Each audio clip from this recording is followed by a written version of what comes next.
Untuk selanjutnya adalah sejarah akuntansi di Indonesia. Praktik dan sejarah akuntansi di Indonesia bisa dilacak pada masa kolonial Belanda. Seperti yang disampaikan oleh sejumlah sumber, jejak yang berhubungan dengan praktik akuntansi di Indonesia bisa ditemukan pada tahun 1747 yang diimplementasikan oleh Amphion Society.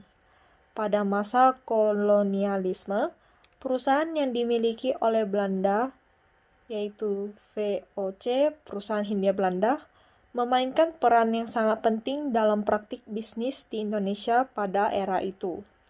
Seiring aktivitas bisnis yang ada di Indonesia, Belanda memperkenalkan sistem pembukuan dua lajur. Pada tahun 1800 hingga 1900, aktivitas ekonomi pada masa kolonial meningkat drastis. Peningkatan aktivitas ekonomi itu mendorong kemunculan permintaan atas sumber tenaga akuntan dan juga penerjemah. Sebagai konsekuensi, fungsi audit mulai diperkenalkan di Indonesia pada 1907. Peluang untuk melakukan pekerjaan audit itu akhirnya dimanfaatkan oleh akuntan Belanda dan Inggris di Indonesia untuk membantu pemerintah dalam perusahaan manufaktur dan tekstil. Pakar audit internal yang pertama kali datang ke Indonesia adalah Labrin J.W. pada tahun 1896, dan auditor yang pertama kali mengerjakan pekerjaan audit yang mencakup menyiapkan dan mengendalikan firma akuntansi adalah Frans Kagen pada tahun 1907. Sementara itu, akuntan publik pertama di Indonesia adalah Frese dan Hogeweg, yang mendirikan kantor pertama kali di Indonesia pada tahun 1918. Pendirian kantor ini diikuti juga oleh firma akuntan lainnya, yaitu pada tahun 1920. Yang pertama, saya akan menjelaskan tentang sejarah akuntansi di Malaysia. Jadi, sistem resmi Malaysia yang kebanyakan berasal dari Inggris pada masa Inggris menjajahi Malaysia, membuat adanya sistem akuntansi ini memiliki tujuan untuk mendapatkan informasi yang diperlukan oleh investor.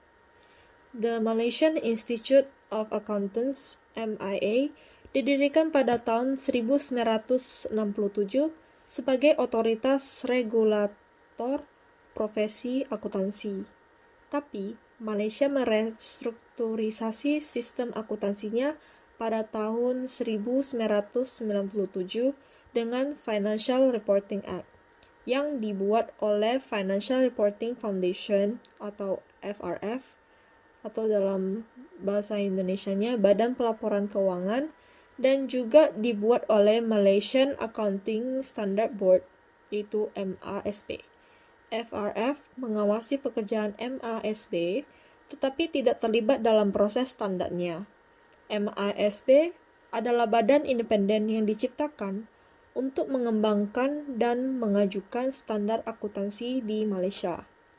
Kerangka kerja baru ini dibuat dengan proses standar yang representatif dengan pengguna, kemudian pembuat kebijakan, dan juga terhadap akuntan sendiri.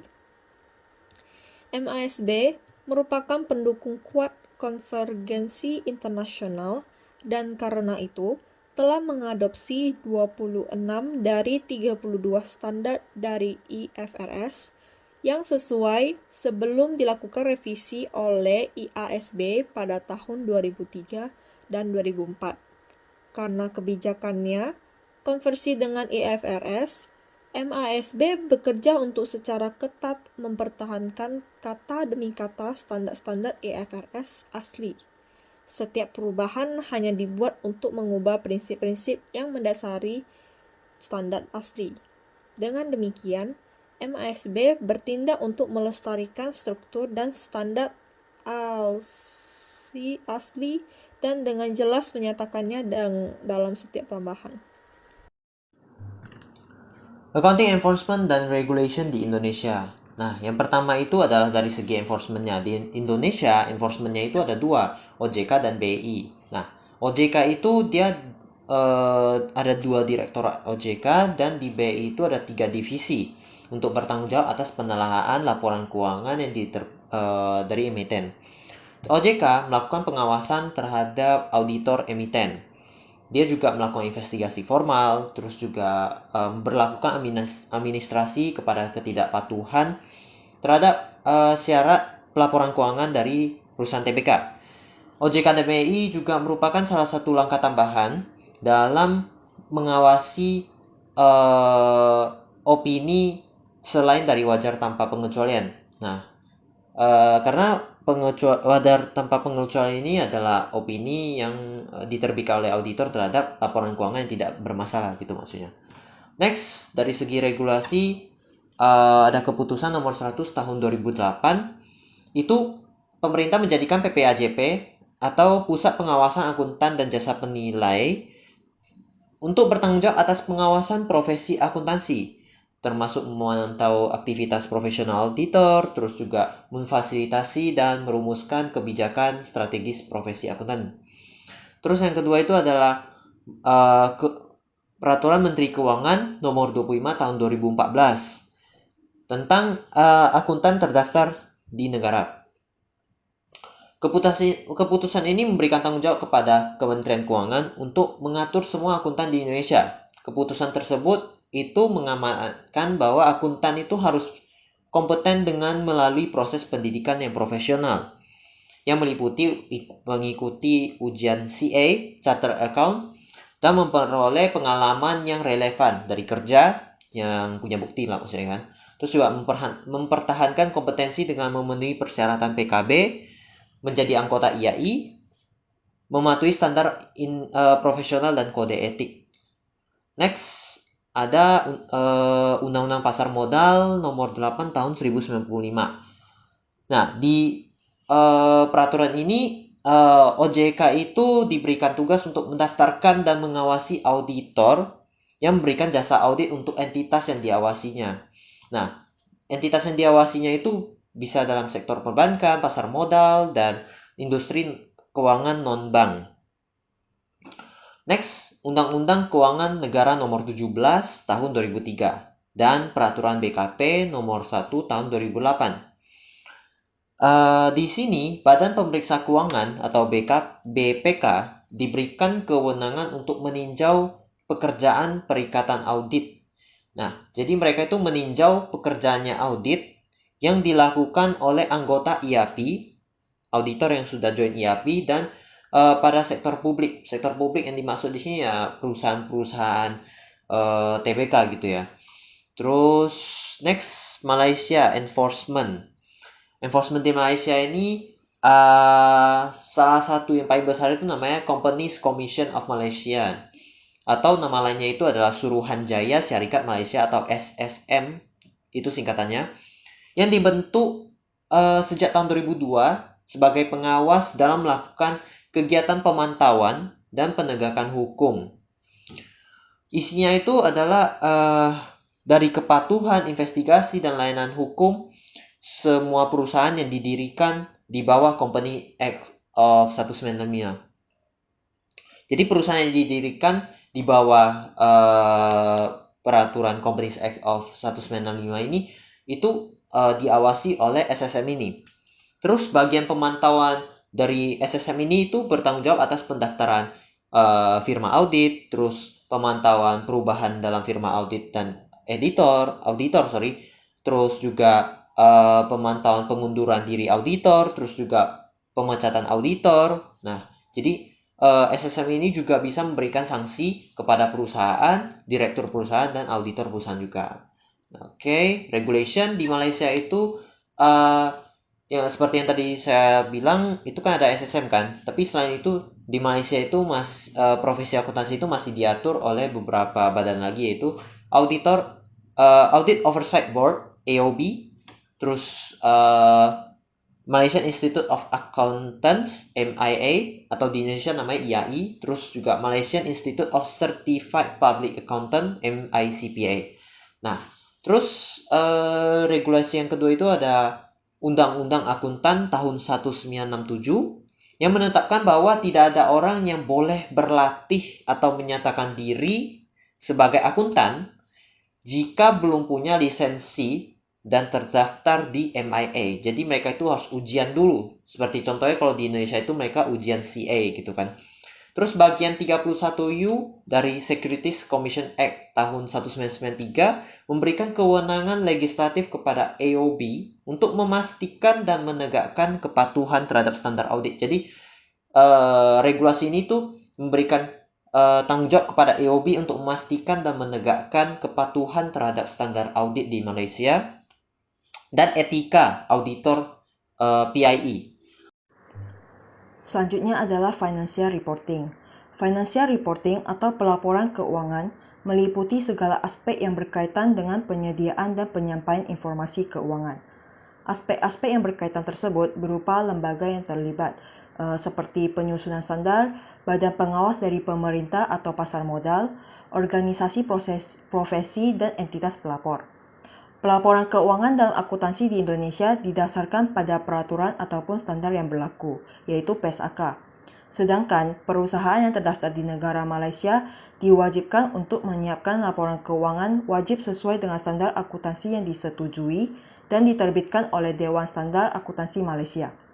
Untuk membandingkan pelaporan keuangan antara Indonesia dan Malaysia, di sini kami mengambil laporan keuangan CIMB Indonesia dan CIMB Malaysia tahun 2020 sebagai contoh. Perbedaan dari kedua laporan ini, yang pertama adalah dasar penyajian standar akuntansinya. Yang digunakan di laporan Indonesia adalah PSAK, sedangkan laporan Malaysia menggunakan MFRS atau Malaysian Financing Reporting Standards. Keduanya juga sama-sama adopsi dari IFRS. Kemudian bahasa yang digunakan dalam kedua laporan ini juga berbeda. Untuk laporan Indonesia terdapat dua bahasa yang digunakan, yaitu bahasa Indonesia dan bahasa Inggris. Sedangkan laporan Malaysia hanya menggunakan bahasa Inggris. Ketiga, mata uang. Untuk mata uang, laporan Indonesia menggunakan IDR atau rupiah, sedangkan laporan Malaysia menggunakan mata uang ringgit. Selanjutnya untuk urutan laporan keuangan. Di sini kedua laporan urutannya sama, yaitu diawali dengan laporan posisi keuangan, laporan laba rugi dan komprehensif lain, laporan perubahan ekuitas, laporan arus kas, dan catatan atas laporan keuangan. Pada judul laporan Indonesia dengan laporan Malaysia menunjukkan adanya sedikit perbedaan, yaitu pada laporan Indonesia tahun yang ditulis di judul terdapat tahun 2020, 2019, 2018 yang sesuai dengan isi laporannya. Sedangkan laporan Malaysia, walaupun isi laporan terdapat tahun 2020 dan 2019, di judul hanya ditulis tahun 2020 saja. Kemudian di judul laporan Indonesia terdapat tulisan dinyatakan dalam jutaan rupiah, sedangkan di judul laporan Malaysia tidak ada. Next adalah Statement of Financial Position atau laporan posisi keuangan. Seperti yang kita tahu, laporan posisi keuangan terdapat aset, liabilitas, dan ekuitas. Begitu juga dengan kedua laporan ini. Yang pertama adalah aset.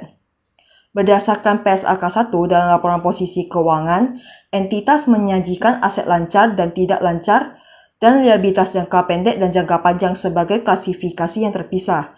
Kecuali penyajian berdasarkan likuiditas memberikan informasi yang lebih relevan dan dapat diandalkan. Jika pengecualian tersebut diterapkan, maka entitas menyajikan seluruh aset dan liabilitas berdasarkan urutan likuiditas. Entitas mengklasifikasikan aset sebagai aset lancar jika entitas mengharapkan akan merealisasikan aset atau bermaksud untuk menjual atau menggunakannya dalam siklus operasi normal. Entitas mengklasifikasikan aset yang tidak termasuk kategori yang tadi disebutkan tersebut sebagai aset tidak lancar. Istilah tidak lancar ini mencangkup aset tetap, aset tidak berwujud, dan aset keuangan yang bersifat jangka panjang. Dapat kita lihat salah satu aset tidak lancar pada laporan Indonesia adalah fixed asset. Sedangkan di laporan Malaysia dinamakan property, land, and equipment.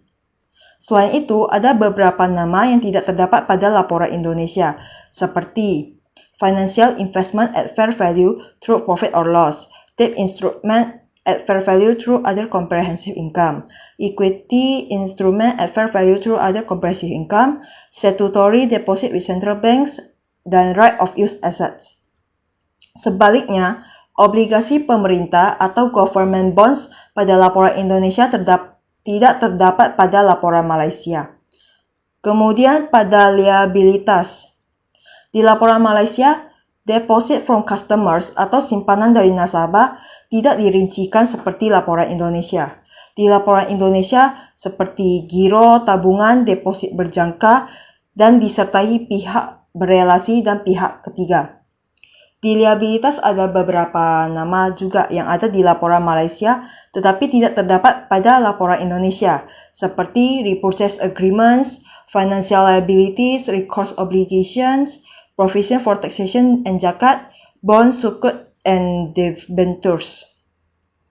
Sedangkan pada ekuitas, laporan Indonesia menunjukkan informasi modal lebih rinci dibandingkan laporan Malaysia seperti jumlah saham modal dasar, jumlah saham yang diterbitkan dan disetor penuh, dan yang diterbitkan tetapi tidak disetor penuh, nilai nominal saham atau nilai dari saham yang tidak memiliki nilai nominal. Sedangkan yang di laporan Malaysia diungkapkan secara singkat. Oke, selanjutnya adalah statement profit or loss. Di awal laporan laba rugi, kedua laporan ini kurang lebih sama, yaitu dimulai dengan interest income dan interest expense. Perbedaannya adalah pada laporan Indonesia, biaya-biaya diungkapkan sebagai expenses, sedangkan di laporan Malaysia diungkapkan sebagai overheads. Kemudian laporan Malaysia tidak ada net operating income seperti laporan Indonesia, melainkan laporan Malaysia menamakan profit before expected credit loss dan mengurangi expected credit loss on loans, expected credit loss written back for commitments and contingencies, other expected credit loss and impairment allowance made. Jadi ketiga ini dikurangin dengan profit before expected credit loss. Kemudian di laporan Indonesia, laporan laba rugi dengan laporan komprehensif digabungkan. Sedangkan laporan Malaysia, laba rugi dengan komprehensif dipisahkan menjadi dua judul yang berbeda. Di laporan komprehensif, laporan Indonesia dan laporan Malaysia sama-sama mengungkapkan apa saja yang tidak akan direklasifikasi ke laba rugi dan apa saja yang akan direklasifikasi ke laba rugi. Perbedaannya adalah terdapat pada isinya. Seperti yang tidak direklasifikasi, terdapat fair value change on financial liabilities dan equity instrument at fair value through other comprehensive income.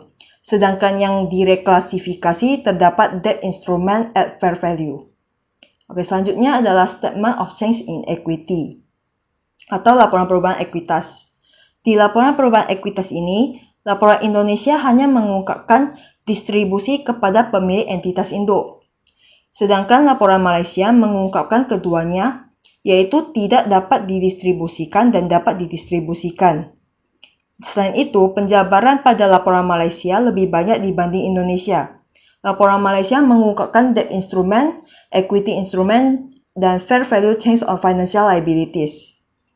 Oke, selanjutnya adalah statement of cash flow atau laporan arus kas.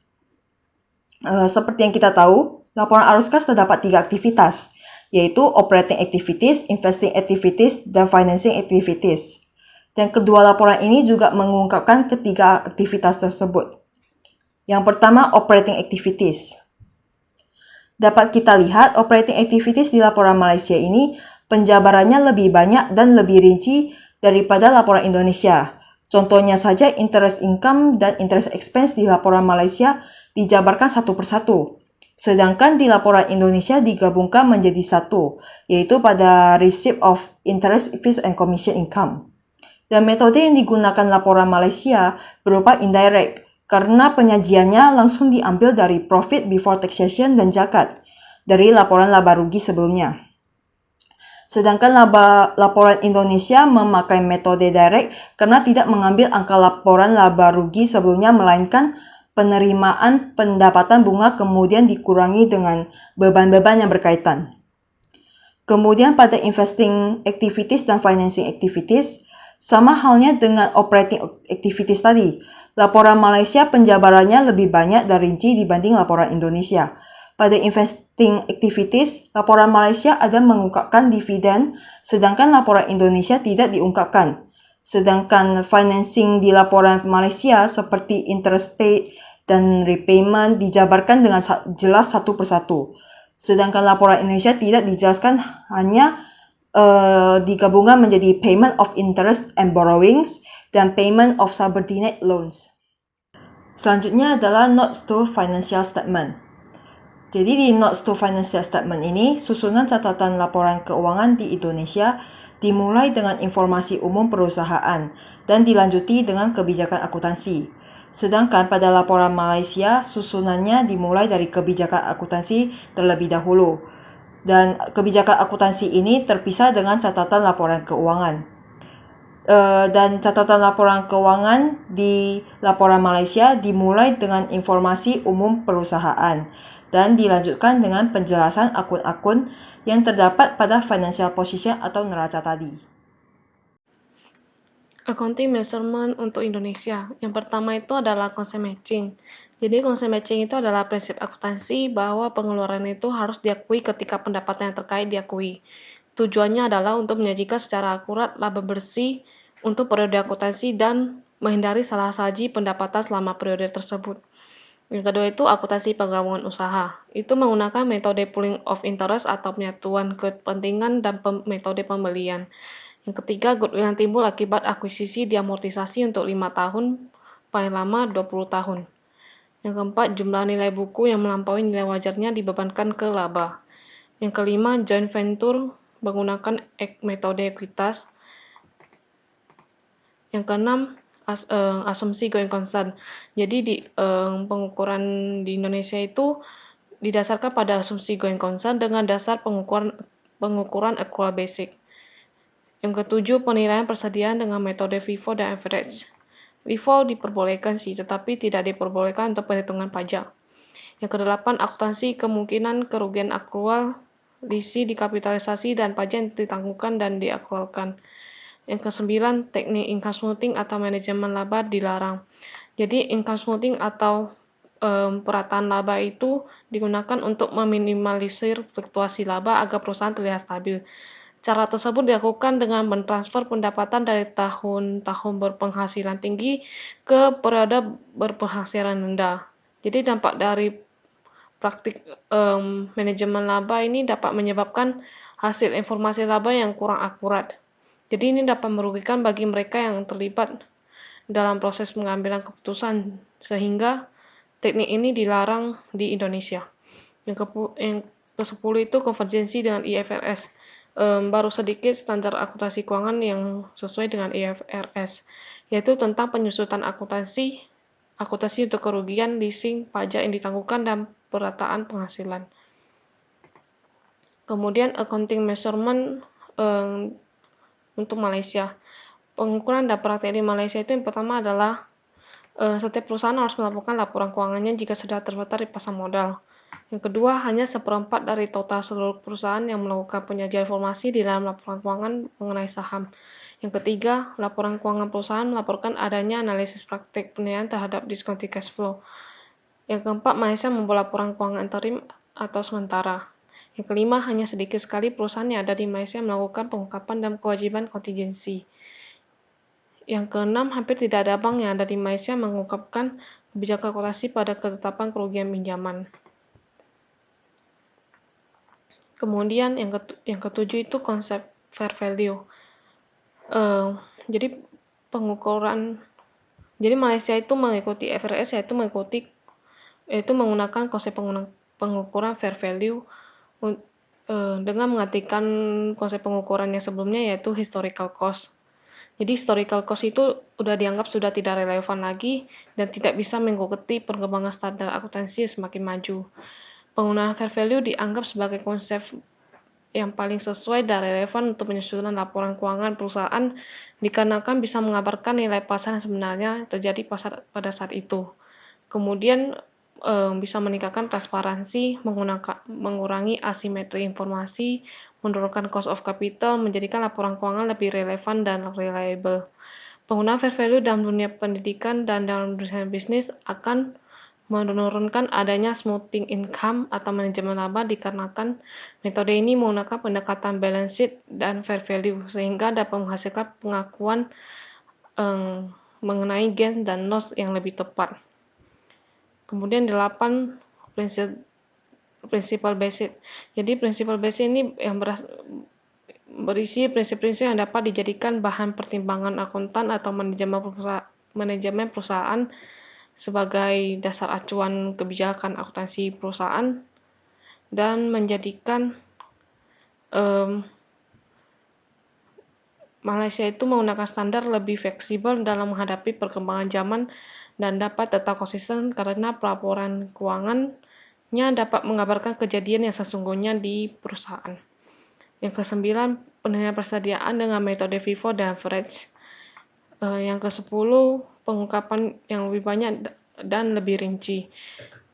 Jadi pengungkapannya berupa informasi tentang risiko baik kualitatif maupun kuantitatif. Pengungkapan dalam laporan keuangan itu harus sejalan dengan data atau informasi yang dipakai untuk pengambilan keputusan yang diambil oleh manajemen nantinya.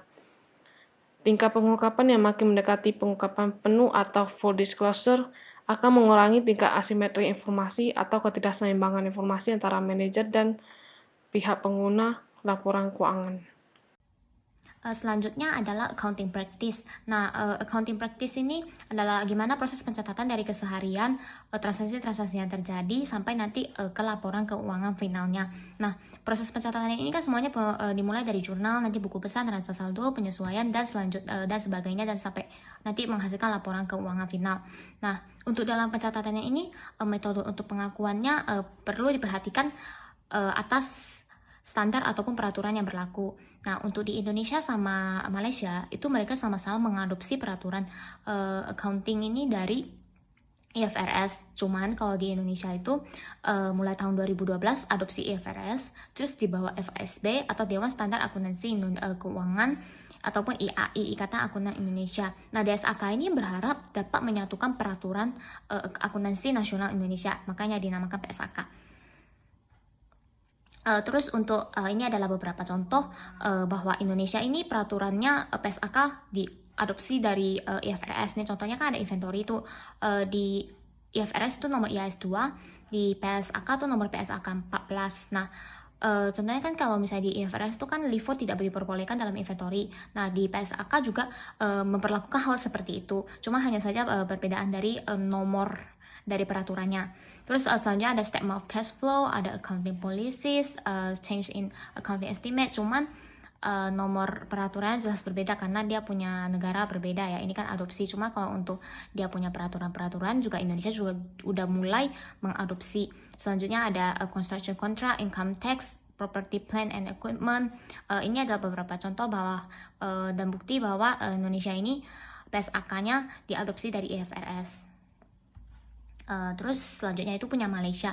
Nah, Malaysia juga mulai mengadopsi IFRS ini mulai dari 1 Januari 2012. Namanya Standar Pelaporan Keuangan Malaysia atau Malaysian Financial Reporting atau MFRS. Nah, ini juga di bawah, kalau tadi kan di bawah DSAK ya, PSAK tuh di bawah DSAK. Kalau misalnya Malaysia itu MFRS di bawah Malaysian Accounting Standards Board atau MASB. Terus mereka ini ada standar pelaporan entitas swasta atau PERS. Nah, Malaysia ini standar pelaporannya hampir identik dengan IFRS kalau untuk UKM ya.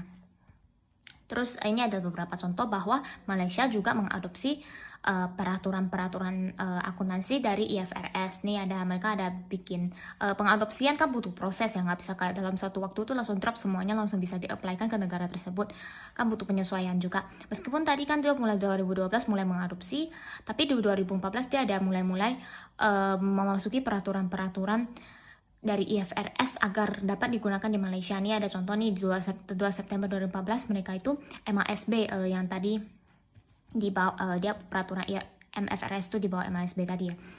Di bawah mengumumkan bahwa MFRS ini mulai dimigrasi di 1 Januari 2017. Nah, di sini dia ada jelasin kalau misalnya mereka ada tambahkan dua adopsi yang baru, ada contohnya tuh ya ada MFRS 15 tentang revenue from kontrak dengan customer effective from annual periods itu dari tapi itu berlakunya mulai dari 1 Januari 2017. Terus ada tentang agrikultur, better plans amendments nomor berapa sampai efektifnya ini akan dimulai dari 16. Jadi maksudnya itu peraturan kita kalau misalnya mau adopsi suatu peraturan dari luar itu nggak bisa secara langsung ataupun kayak langsung instan itu langsung semuanya kita apply-kan, cuman perlu menyesuaikan dengan kebutuhan di negara tersebut juga. Jadi adopsinya juga pelan-pelan gitu. Jadi tapi dia punya standar, tetap menggunakan IFRS punya standar.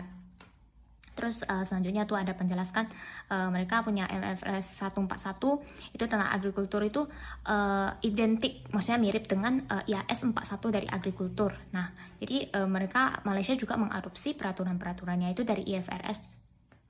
Oke. Nah, ini ada beberapa contoh dan ringkasan bahwa accounting practice pengakuan yaitu antara IFRS, PSAK dan juga MFRS. Nah, IFRS contoh nih ada tentang property, plant sama equipment ya. Kalau di IFRS itu nomor 16, IAS nomor 16, PSAK itu PSAK nomor 16 kita sebutnya fixed asset, bukan property, plant, equipment. Terus di Malaysia MFRS itu 116. Terus inventory di IFRS nomor IAS 2. Terus di PSAK itu juga ada inventory tapi nomornya PSAK 14, MFRS itu MFRS 102. Nah, terus tentang revenue itu di IFRS itu IAS 18, di PSAK itu PSAK 23, di MFRS itu MFRS 15. Terus di tentang income tax itu di IFRS IAS 12, di PSAK 46, MFRS 112. Terus ada kita kan kalau IFRS tuh pakai standar fair value ya. Fair value yang di IFRS tuh nomor 13, terus PSAK nomor 68, MFRS nomor 13. Terus ada lagi the effects of change in foreign exchange rates tuh di IAS 21, PSAK 10, MFRS 121. Accounting policies change in accounting estimates and error itu IAS 8, PSAK 25, MFRS 108. Statement of cash flow di IAS nomor 7, PSAK nomor 2, MFRS nomor 107. Terus ada intangible assets, aset tidak berwujud tuh ada di IAS, di IFRS ada IAS 38, di PSAK ada PSAK 19 sama MFRS tuh ada MFRS 138. Dan juga ada tentang leasing IAS nomor 17, PSAK nomor 30, MFRS nomor 16. Ini adalah cuma beberapa contoh ya bahwa Indonesia standar PSAK, Malaysia standar MFRS itu memang adopsi dari IFRS gitu. Jadi mereka kalau mau buat satu standar itu mereka ikutin standar yang IFRS bukan GAAP. Oke, sekian presentasi dari kelompok kami. Jika ada kesalahan kami mohon maaf. Terima kasih atas perhatiannya.